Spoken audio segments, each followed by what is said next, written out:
Gunung Dempo, 3159 mdpl, memang gak setenar gunung-gunung lain di Sumatera. Selain karena tingginya gak semenjulang gunung-gunung di Jawa, jarak tempuh ke perkampungannya juga jauh. Gunung Dempo berada di kota Pagaralam, Sumatera Selatan, Sumsel. Jarak antara kota Palembang ke kota Pagaralam itu sekitar 8 jam, kalau naik bus antar kota dalam provinsi. Dari pemberhentian terakhir, di pabrik teh Pagaralam, kamu harus berjalan lagi ke Kampung 4. Biasanya kita sering numpang truk karyawan pemetik teh. Bisa 1 jam deh ke sana, tapi kalau mau jalan, ya bisa 2-3 jam lah. Tergantung niat masing-masing, hehe. Dari Kampung 4, kamu juga harus jalan lagi sampai Pintu Rimba. Barulah di sana kamu akan memulai pendakian. Selama pendakian Gunung Dempo, kamu bisa beristirahat di shelter 1, shelter 2 sebelum puncak, serta di pelataran, di bawah puncak Gunung Dempo. Pelataran ini berada di tengah puncak Gunung Dempo dan puncak Merapi. Jadi, sebenarnya ada 2 puncak yang bisa kamu daki. Namun, untuk mendaki gunung ini, harus sering-sering berolahraga. Jalurnya ajib banget, kamu akan merasakan sensasi mencium lutut setiap akan lanjut mendaki ke atas. Bukan sekali 2 kali mencium lutut, tapi terus-menerus. Nah, bayangin aja deh. So, Ane gak akan ceritain panjang lebar gimana jalurnya. Tapi Ane akan ceritain tentang kisah mistis yang dialami teman Ane, Nila. Walau cewek, tapi Nila termasuk yang sering mendaki Gunung Dempo. Biasanya di bulan Agustus, para pendaki sering ngerayain HUT RI 17 Agustus di puncak gunung. Sama juga kayak teman Ane nih. Tahun lalu dia juga ngerayain HUT RI di Gunung Dempo. Ya, kebayangkan gimana ramenya tuh gunung, kalau para pendaki mau ngerayain di puncak gunung semua. Berangkat dari Palembang, Nila membawa 1 keril di punggung dan 1 daipak di depannya. Dia berangkat sendirian loh. Setiba di Pintu Rimba, dia bertemu dengan teman-temannya yang lain dan akhirnya mereka mendaki bareng. Padahal Nila gak ada janji mendaki bareng, tapi karena banyak ketemu teman-temannya, akhirnya dia barengan aja. Akhirnya Nila mendaki bareng 2 tim, yang kebanyakan pria semua. Nila termasuk cewek yang rajin dan pinter masak. Oleh karena itu, teman-temannya merasa beruntung kalau barengan sama Nila. Nila juga membawa kebutuhan pendakiannya sendirian. Rencananya, Nila ingin ngecamp di shelter 1. Karena kata orang, shelter 2 lebih angker dan sering terlihat penampakan. Namun, karena teman-temannya ingin ngecamp di shelter 2, akhirnya Nila pun mengikuti ritme teman-temannya.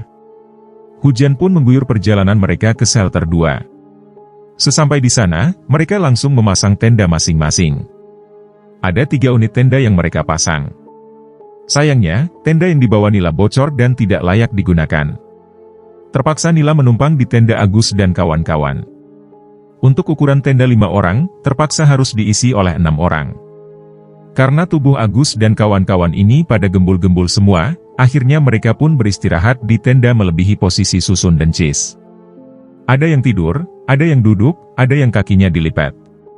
Gitu deh. Malam pun menyelimuti hutan gunung dan udara di shelter 2 pun terasa menusuk-nusuk raga. Karena posisi yang kurang mengenakan untuk tidur, Nila yang kebagian posisi duduk pun susah untuk memejamkan mata. Rasa kantuk hilang seketika, karena semua pada tidur, akhirnya Nila memilih memainkan telepon genggamnya, walaupun tidak ada sinyal. Malam itu sekitar pukul 2 waktu Indonesia Barat. Tidak ada lagi aktivitas yang terdengar di luar tenda Nila. Entah mengapa, Nila langsung melihat ke sudut tenda, seperti ada sesuatu yang menarik untuk dilihat. Lalu, pandangan Nila seperti tidak terhalang oleh parasut tenda dan Nila bisa melihat luas di luar tenda. Seketika, Nila melihat dengan jelas sosok wanita cantik berparas bule, kayak none Belanda. None Belanda itu menggunakan gaun panjang berwarna putih dan membawa sepeda ontel jadul turun melewati jalur shelter 2. Nila terpana melihat sosok none Belanda tersebut, terlebih karena parasnya yang cantik. Si none Belanda berjalan sambil mendorong sepedanya. Namun, semakin none Belanda itu berjalan turun, wajahnya langsung berubah jadi jelek dan hancur. Dan terakhir, wajah none Belanda itu berdarah-darah dan tidak berbentuk. Nila langsung tersadar dan ketakutan. Dia langsung memalingkan pandangannya dan menunduk. Untuk menghilangkan syok dan ketakutannya, Nila langsung mengucap istighfar berkali-kali.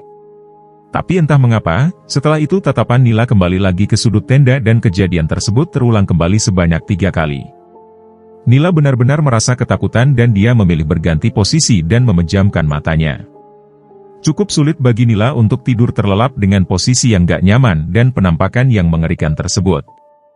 Namun, Nila tetap memaksakan agar bisa tidur dan menghilangkan ketakutannya itu.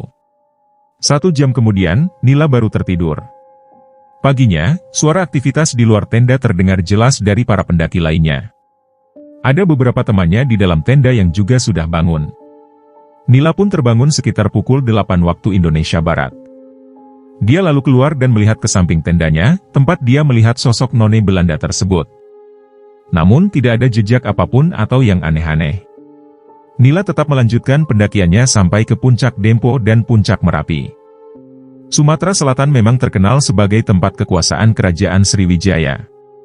Dari sejarah yang aneh baca dan aneh telusuri dari sejarah Wan Sumsel, kawasan Kerajaan Sriwijaya itu luas, bahkan bisa hingga seluruh pulau Sumatera. Raja Sriwijaya juga suka ekspansi ke pulau lain untuk memperluas kawasan kekuasaannya, namun akhirnya kalah dari kekuatan Kerajaan Majapahit.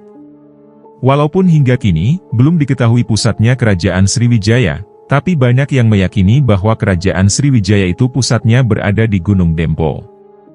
Di sini Ane akan ceritakan tentang penampakan bangunan kerajaan yang mungkin aja itu benar adalah Kerajaan Sriwijaya. Ini cerita dari teman Ane. Teman Ane, Andra bersama teman-temannya, menemani Budi, tamu dari Pulau Sulawesi, mendaki Gunung Dempo.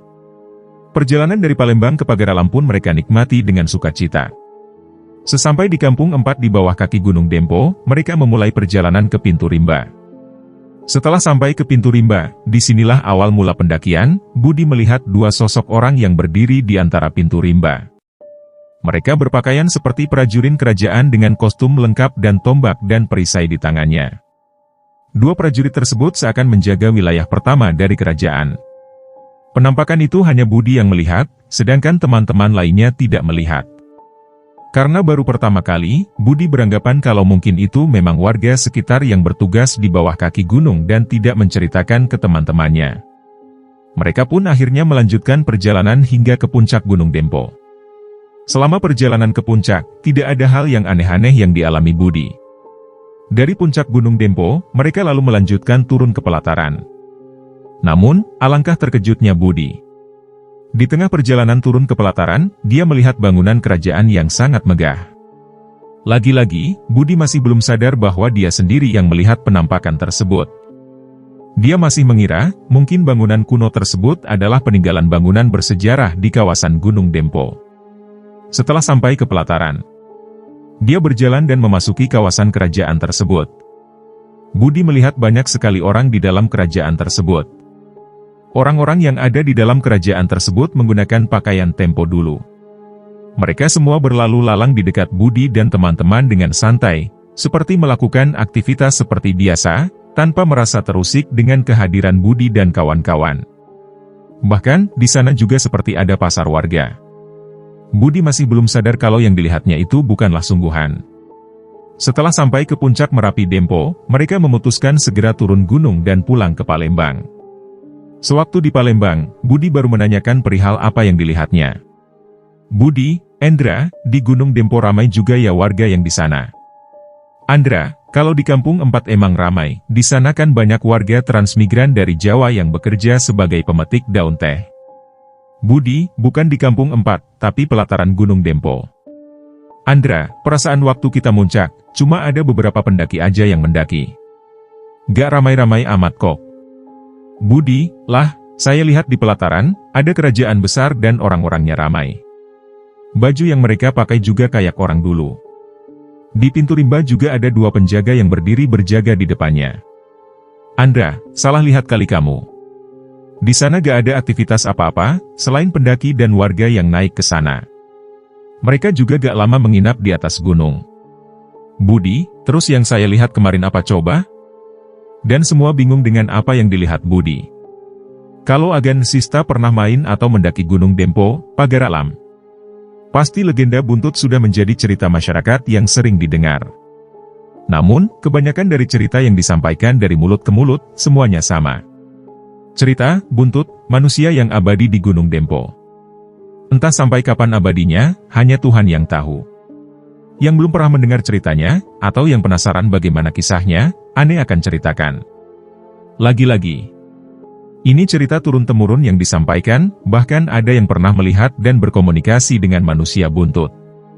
Konon ceritanya, ada seorang pria yang tergila-gila dengan judi togel, kalau di sini disebut buntut, nomor buntut. Jadi, pria tersebut nekat naik Gunung Dempo untuk mendapatkan nomor buntut. Mungkin dia mengira, kalau dapat dari penunggu gunung atau makhluk halus, nomor buntut yang dikasih itu akan menang. Setelah dia sampai di Gunung Dempo, dia berdoa dan meminta ke penunggu Gunung Dempo. Dia meminta agar diberikan buntut agar dia menang judi. Ternyata, permintaannya terkabul dan di belakang pantatnya langsung tumbuh buntut seperti monyet. Tubuhnya juga berbulu seperti monyet. Karena kondisinya yang sudah berubah dan tak sesuai dengan apa yang diinginkannya, dia lalu berlari ke dalam hutan gunung. Dia merasa malu karena kondisinya seperti itu. Dan hingga kini, manusia buntut masih berkeliaran dan tinggal di dalam hutan dan hidupnya abadi. Ane gak tahu kapan kejadian ini, namun dari dulu, cerita ini sudah melegenda. Bentuknya masih seperti manusia pada umumnya, namun hanya bulu di tubuhnya dan buntutnya saja yang membuat dia berbeda. Kalau lapar, dia makan apa saja yang bisa dimakan. Biasanya manusia buntut akan muncul di dekat tenda pendaki pada malam hari, hanya untuk mencari makanan yang dibuang pendaki. Pernah ada pendaki yang melihat manusia buntut saat sedang mendaki Gunung Dempo. Karena penasaran, pendaki tersebut berusaha mendekati manusia buntut. Namun, melihat pendaki itu mendekatinya, manusia buntut langsung berlari menjauh dan bersembunyi di balik pepohonan. Jarak mereka pun cukup dekat. Di balik pohon, manusia buntut bilang ke pendaki tersebut agar jangan mendekati dan mengganggunya. Dia pun tidak berniat mengganggu pendaki tersebut. Setelah itu, pendaki tersebut akhirnya memilih meninggalkan manusia buntut itu. Konon katanya, keluarganya sering datang ke Gunung Dempo, hanya untuk menemui manusia buntut. Entah ketemu atau gak sih. Tapi tradisi itu rutin dilakukan. Biasanya, manusia buntut akan lewat di kawasan shelter 2, tempat para pendaki sering ngecamp. Kalau nanti agen sista mendaki dan buka tenda di sana, jangan kaget kalau malam-malam, suara nesting atau tempat makanan yang kalian letakkan di luar tenda tiba-tiba berbunyi, seperti ada yang menggerakkannya. Bisa jadi itu manusia buntut yang sedang mengambil makanan kalian. Ane pernah juga mengalaminya, di shelter 2 Gunung Dempo. Tiba-tiba, nesting yang ada di luar tenda mendadak berbunyi. Seperti ada yang sedang mengambil makanan. Karena Ane takut untuk melihatnya, Ane hanya diam aja dan saling bertatapan sama teman Ane lainnya. Mungkin juga itu hewan yang lewat aja dan tertarik dengan makanan kami. Ya, siapa tahu. Tapi tenang aja, manusia buntut tidak jahat kok. Sejauh ini, Ane gak pernah mendengar pendaki diserang manusia buntut. Malah, dia selalu takut kalau ada yang melihatnya. Tapi yang harus diwaspadai adalah binatang liar di sana. Teman Ane pernah dihadang oleh beruang saat turun dari puncak.